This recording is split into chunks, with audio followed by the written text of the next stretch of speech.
સુરતમાં સાયબર ફ્રોડની ઘટના બની છે. સુરતના પલસાણા પોલીસે આરોપીને ઝડપી પાડ્યો છે. મિત્રએ જ મિત્ર સાથે ફ્રોડ કર્યું હતું. પહેલા મોબાઈલ ચોરી કરવામાં આવ્યો હતો અને એકાઉન્ટમાંથી પૈસા ટ્રાન્સફર કરવામાં આવ્યા હતા. ત્યારે પોલીસની સતર્કતાને કારણે આરોપી ઝડપાઈ ગયો છે. પોલીસે મુદ્દામાલ અને રકમ કબજે કર્યા છે અને આગળની તપાસ હાથ ધરી છે.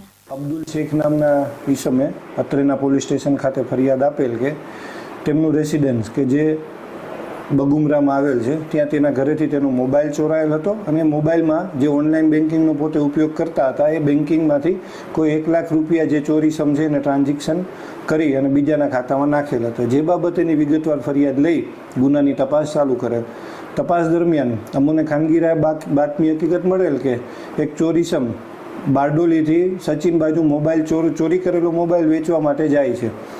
જે હકીકતના આધારે એ ઈસમને પકડી પાડેલ અને એની તપાસ દરમિયાન આ ચોરીમાં ગયેલ મોબાઈલ તેમજ તેમાંથી જે ટ્રાન્ઝેક્શન થયેલું હતું તેની હકીકત એ મોબાઈલમાંથી ચોરીસમ પાસેથી મળી આવે. સર, આ ગુનામાં કોઈ સંડોવાયેલો છે બીજા કોઈ ગુનામાં સાથે? આજે અત્યારે જે હાલ આ ગુના કામે જે અબ્દુલ નઈમ અંસારી જે અટક થયેલ છે તેની સાથે કોઈ